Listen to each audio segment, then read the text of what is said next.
Hey, how you doing, YouTube? I'm back in another video, and today I'm talking about why the New Orleans Pelicans are the most slept on team in the entire NBA. And now y'all might be like, how are they slept on? How are they this? How are they that? Well, I'm gonna be getting into, like, a lot of people have been disrespecting them a lot. And yes, I'm from New Orleans, so I might be biased, but it's not like I'm just saying that, because I really do think they're slept on a lot. Because, like, if you look at all these talk shows and stuff, they're either saying their Pelicans are going to be an 8th seed, or they're not going to make the playoffs at all, despite literally sweeping the Portland Trailblazers last year and playing, like, probably they overachieved. I'll admit they overachieved. They probably played better than they should have, but still, they swept a higher seed in the playoffs and went to the second round and was able to take a game away from the Golden State Warriors. So, I mean, they're still a very solid team, and I think they made some very good additions. So, I'm going to give them some reasons why I think that they were pretty slept on. So, without further ado, without rambling on too much, let's get right into this video.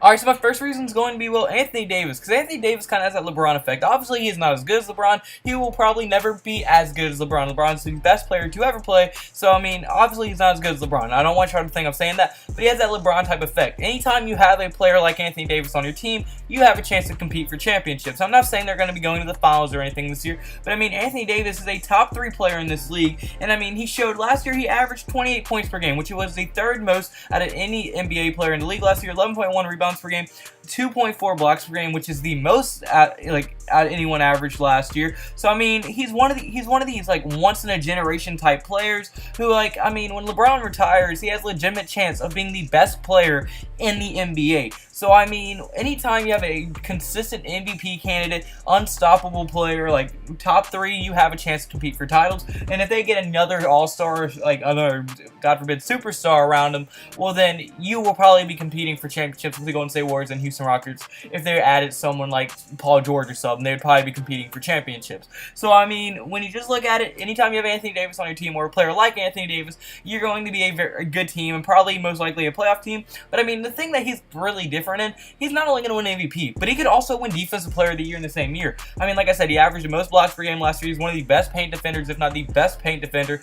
Can guard in the perimeter. He can guard 1 through 5, all the positions. He's very athletic. He just is a very good defender, so he has a chance to win Defensive Player of the Year and MVP in the exact same year. So, I mean, it's going to be very interesting to see, and I think he's going to be one of the best players in the league, if not the best player in the league one day. But then my second reason is going to be their lineup. Their lineup is just actually very, very slept on, as, I mean, just like, they're pretty underrated. As Drew Holiday, last year he finally got some spotlight, but he's been underrated pretty much his whole career. He had 1 All-Star appearance back when he was in Philly, but I mean, he had his best year of his career last year, hands down, especially in the playoffs. He showed that he's one of the top defensive point guards in the entire league. That, I mean, he locked down Damian Lillard in the playoffs. And a lot of people put Damian Lillard as an MVP candidate when he was going off. And he locked him down. Like, Drew Holiday was one of the main reasons that we won that game. Now, obviously, it wasn't just him, it was him and Rondo. But Drew Holiday was a huge part. He's a great defender. I think he made it either on all defensive second team or first team. I know he made it on one of them. So, I mean, he just showed that he's one of the best defenders. And he can be in there with the top 10, 15 point guards in the entire league. But then you also have Elfrid Payton at the 2. I don't know. Elfrid Payton's probably going to be at the 1, actually. And Drew Holiday's going to be at the 2. But yeah, Elfrid Payton, I mean, he's not a great player, but I mean, he's still pretty young, has a lot of upside, and every single year of his career, I mean, he has improved and shown that he can, like, can escalate his game, and he is on pace to be averaging close to 15 points per game. But not only that, but he fits the high-paced system that the New Orleans Pelicans go. He's going to be able to get the ball, pass it, get him in transition. He's also good in transition as well. So he's going to fit in that system that the Pelicans like to run very, very well. And then really the only hole in their lineup is the 3 position with E'Twaun Moore. Now, E'Twaun Moore, yes, he's a great 3-point shooter. He was actually in the top 5 with 3-point shooting percentage last year, but I mean, besides that, he really can't do anything else. He can get hot, he's very streaky, but besides that, he's not much of that. But he is going to be a good, nice little scorer from that 3 position for the Pelicans. And then their new addition, Julius Randle, who had a breakout year last year, as I mean, in the second half of the season, he was playing like a top 5, top 10 power forward in the entire NBA, as he averaged 19.2 points per game, 3.1 assists per game, 9 rebounds per game on 56% shooting. So if he can play like that for an entire season, he will be known as a top 10, top 7 power forward in the entire game. And anytime you have a combination of a top 5 power forward, one of the best players in the league in Anthony Davis, one of the best defensive point guards in the league in Drew Holiday, a young aspect in Elfrid Payton, that's a very, very underrated starting 5, and I just think that should get a lot more respect than it does. But then my last reason is going to be their big men. They're one of the only teams in the league that really focus on big men. I mean, their big men, they might have the best, like,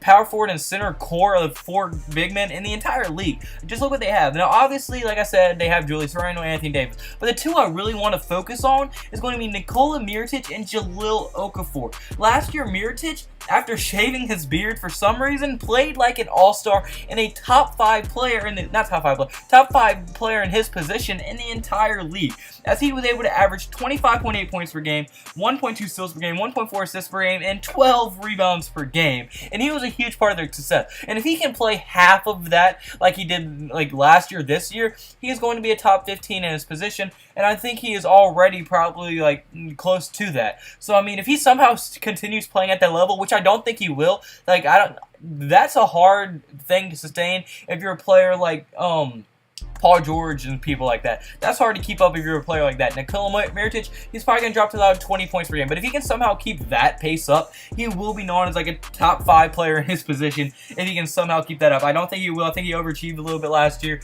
But still, I think he's going to be a very nice player off the bench. And it's going to be one of the best big men off the bench in the entire NBA. But then you also have Jahlil Okafor, who before he got injured had a great preseason for them. Showed explosiveness, showed that he has been working on his dribble. And he should be a very good, productive player for them off the New Orleans Pelicans bench. So, I mean, they have, Nikola Mirotic has potential to be 6th man of the year, how good he is. Jahlil Okafor would be a great backup big man for whoever he has come in for, in like Randall or Anthony Davis. And they could really play like, they could play small ball kind of with one 7-footer and another like 6'11", because Nikola Mirotic can shoot the 3 and can kind of get on transition and stuff, and you can also have Anthony Davis on the court. So when you can play small ball with 2 huge people and both are very, very efficient at shooting, it's going to be very interesting to see how Alvin Gentry makes this lineup and how, like, what kind of different sets he does put in the elite game. And I do want to see how he works that out.